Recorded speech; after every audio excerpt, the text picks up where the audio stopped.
Wait a minute. I thought the numbers on this engine were good. Oh no. Are we here for a rebuild? Hey guys, Meredith here with Madam Diesel.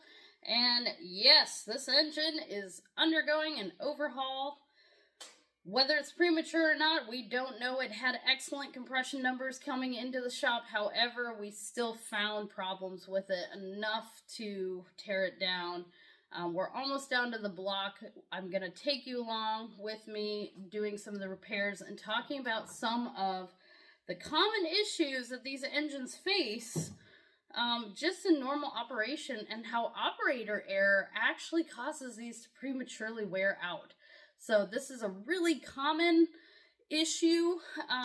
There's kind of a cluster of problems that these tend to have due to owner failure, owner operation, lack of maintenance, you know, whatever. There's a variety of reasons why these engines have problems that you wouldn't typically see, say, in an automotive or a truck setting.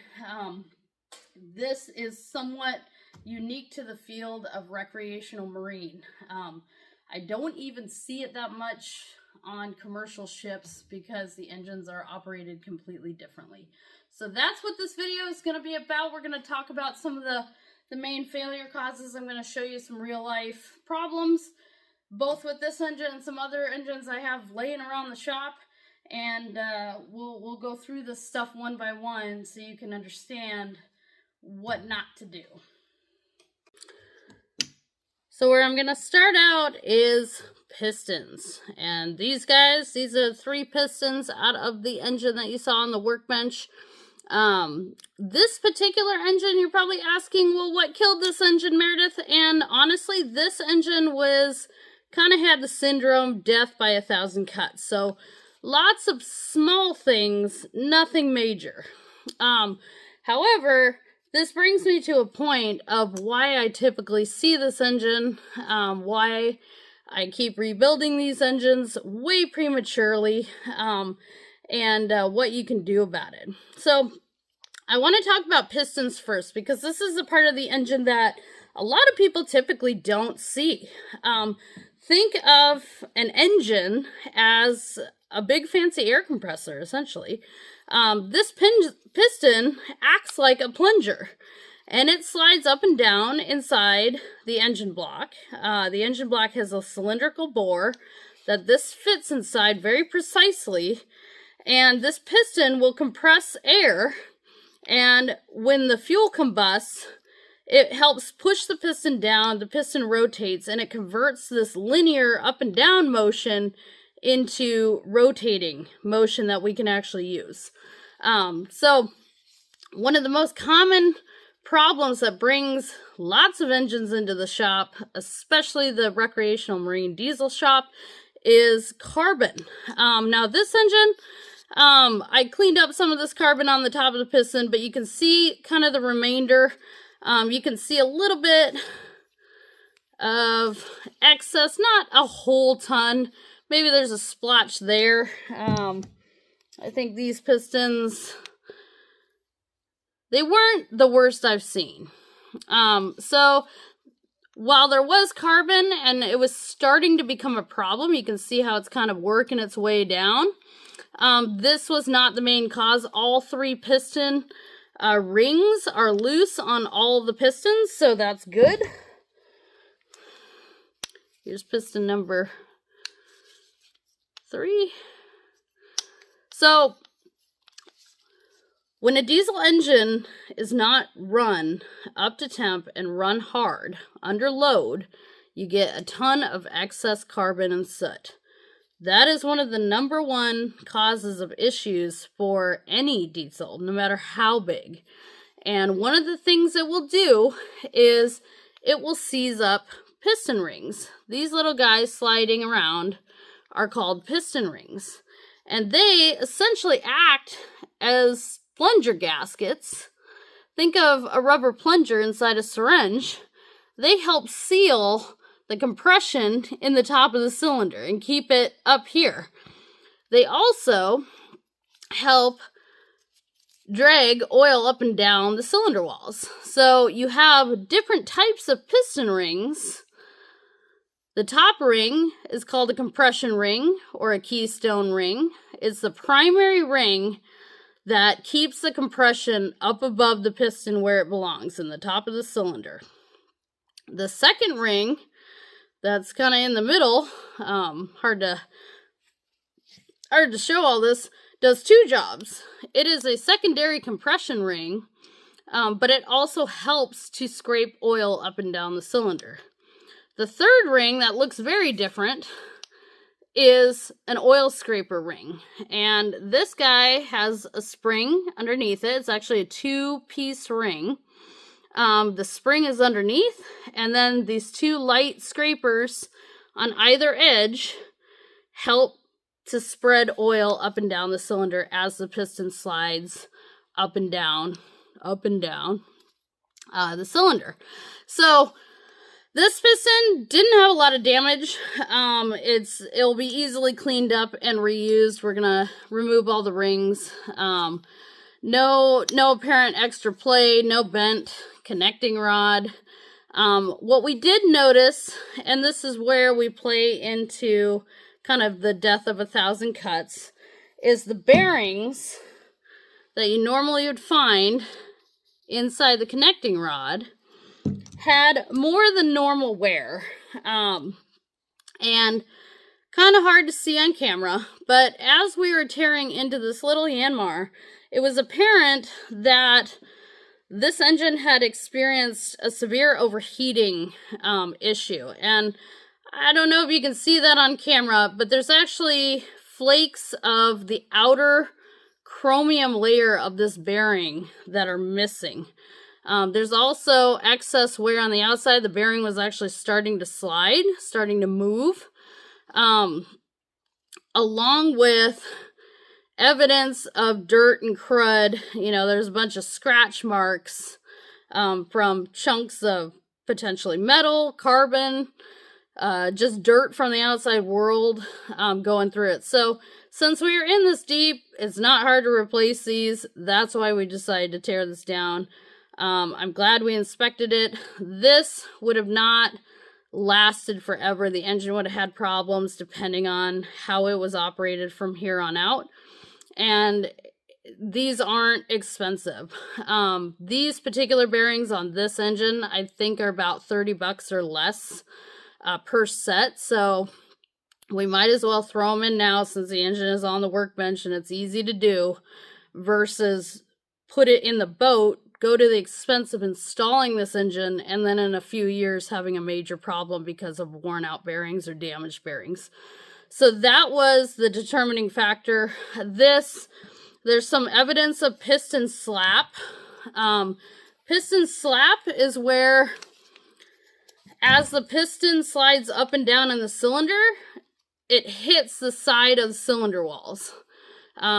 So not major, but there is some light wear. Nothing so significant that we can't fix it. So we're on this particular engine, we're not going crazy on it, but we are going to throw new bearings and rings in because it's easy to do and the parts are right here. So that's what's going to happen with that. What happens is a lot of sailors idle their engines or run their engines for short periods of time. They do not get the engine up to temperature, and they do not run it at 75-80% of its wide open throttle under load for extended periods. These diesels, especially these little guys, really need that. They want to be working really hard the whole time they're running. And the worst thing you can do is sit and idle or run your engine at slow speeds all the time, because all it's going to do is build up excessive carbon. Now this engine luckily is new enough. It maybe has low hours. We don't know. We never got the hours off the engine when it was purchased. So we don't know the history of it.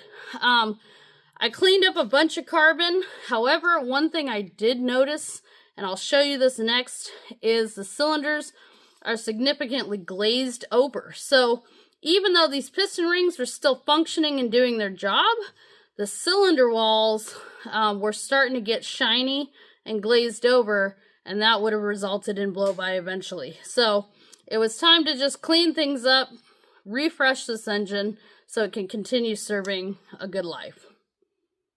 Now here's an example of a piston that has not fared well. Now this is out of a completely bigger engine. It's significantly bigger than our small pistons. Now, apart from the obvious, right, this piston actually threw a rod, a connecting rod.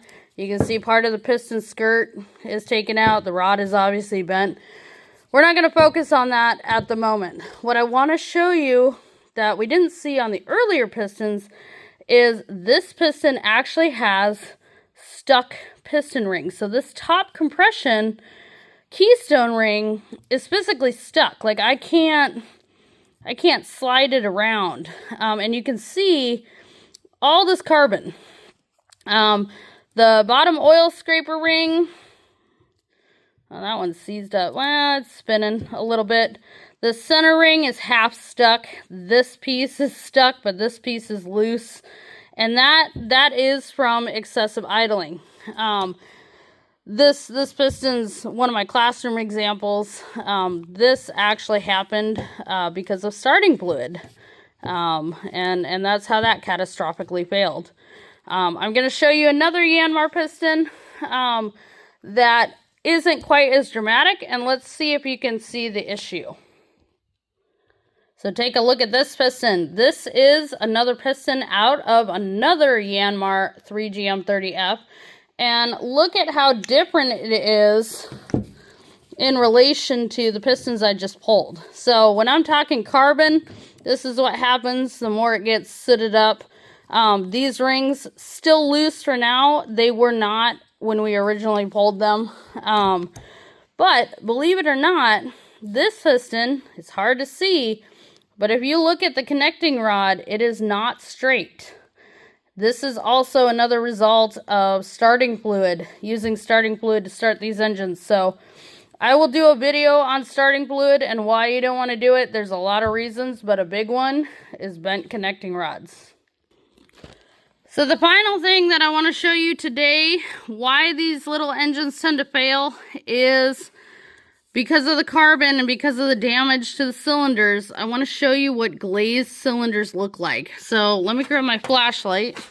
We'll see if we can show you what these look like here. Kind of hard to see. I'll try to...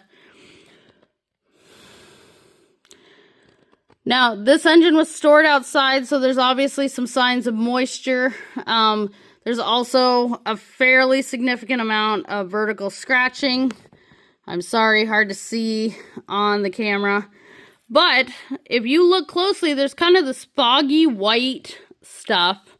Very, very hard. You can see a little bit of cylinder crosshatch if my camera would focus.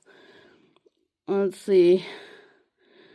There's some crosshatch in places, but most of the cylinder, most of all three of these cylinders are glazed over with this foggy looking, almost like residue. And that's called cylinder glazing. And cylinder glazing, although, you know, this engine had decent compression numbers for now, it would have been a matter of time before they started to seize up and not have compression, resulting in this engine being extremely feisty to start. These engines do not have glow plugs on them. They rely on good compression to start easily. And that's where a lot of boaters have complaints about these engines, is they're rather cantankerous to get started. Now, since we're talking about pistons in their bores and the issues they have, this is a Cummins 4BT, also waiting on a rebuild. And this Cummins actually has pretty low hours. I believe it has 300 or 400 hours. And let me grab the flashlight here. You can actually verify that. The cylinder, see the angled scratching inside it? That's called crosshatch. And that's beautiful. That's what you want to see inside a cylinder. So these pistons, not too carboned up. This engine has really beautiful honing. See all those marks inside, that's to help spread oil throughout the cylinder as the pistons slide up and down. What killed this engine, if you look real deep in there, is this engine was stored outside, and I don't know if you can see it, but right kind of towards the middle of the cylinder, there's a bunch of rust pitting because the previous owner of this engine said it was stored inside in a humidity controlled environment.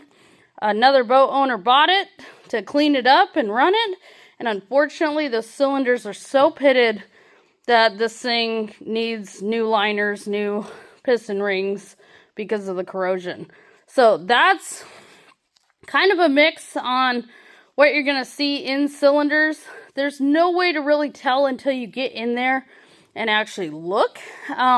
These particular engines don't always allow you to get like a bore camera in to take a good look like you would on a gasoline engine. However,